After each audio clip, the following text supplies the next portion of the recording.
Thank you very much. Jim, it's good to see you. I've known Jim Nussel. We came in together 16 years ago, and it's good to see you. Jim, let me tell you the concerns that I have with your nomination. And it's not that you're not smart, and the partisanship does not bother me. I think if you stand up and fight for what you believe in from where I come from, that's not something to be held against people. But this is my concern, Jim. I think the American people believe that President Bush is increasingly out of touch with reality in many areas, and it's not just Iraq, and it really has to do with the economy. Today we have heard from Senator Gregg and others that the economy is really robust, is a word they use here in Washington. Let me ask you this. Since Bush has been president, over 5 million people have slipped into poverty. Nearly 7 million Americans have lost their health insurance. Median household income has gone down by nearly $1,300. 3 million manufacturing jobs have been lost. 3 million American workers have lost their pensions. Home foreclosures are now the highest on record. The personal savings rate is below zero, which hasn't happened since the Great Depression. The real earnings of college graduates have gone down by about 5% in the last few years. Entry-level wages for male and female high school graduates have fallen by over 3%. Wages and salaries are now at their lowest share of GDP since 1929. Now, I will concede that President Bush has done a wonderful job for the wealthiest people in this country and for the CEOs of large corporations. If you receive this position, very important position, as head of OMB, are you prepared to go into the office and say, Mr. President, you have got to represent more than the wealthiest 1%, that the middle class is shrinking and poverty is increasing, and Mr. President, we need policies to address the concerns of ordinary Americans? Senator, as I said to the chairman, I'm not satisfied, even though there are statistics to show that there's growth. You pointed out a number that show that we're lacking, and that there are people that are still not able to succeed in our country. There are many reasons for that. I'm not sure it can be pointed at either one person or one policy, but I would concur with you that our work is not done yet. As you indicated, some call it partisanship. I call it being passionate. When you believe in something, and I have not shrunk from that in talking either with my colleagues, but I would not shrink from that in speaking with the President either.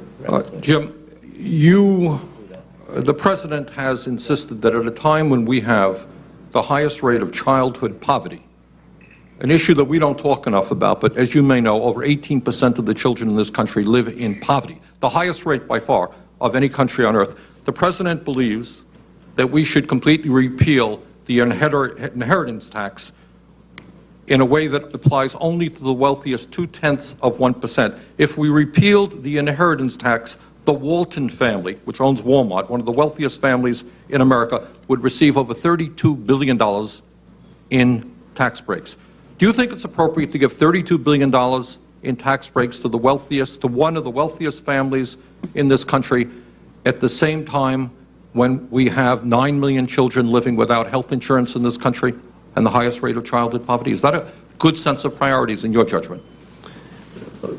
First of all, Senator, any witness, any nominee on the part of an administration will most likely represent that administration. I concede that. That would be true under the Clinton administration or the Bush, no matter who the administration is. The people that they nominate need to work with them. We serve at the pleasure. Jim, you know my question. I know your question, and I respect it because I know you, and I. $32 billion in tax breaks for one family, and the President cuts back on programs for our children.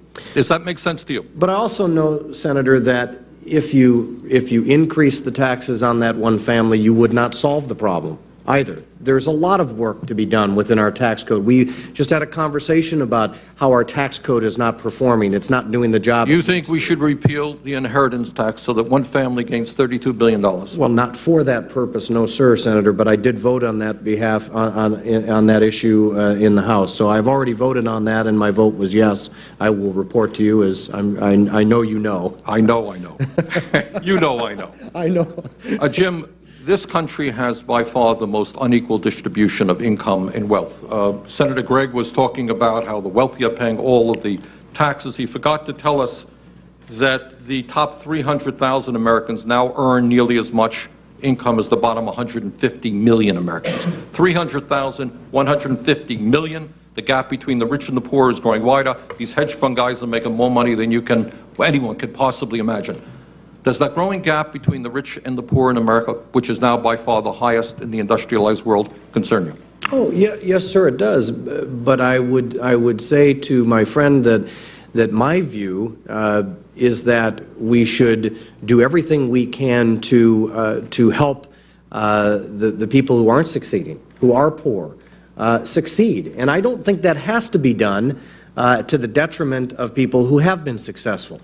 Well, I would just say that that's the line we have heard, but in reality what has happened in the last 6 years is that spread has become much wider. We've given tax breaks to billionaires and cutback programs for the middle class and working families.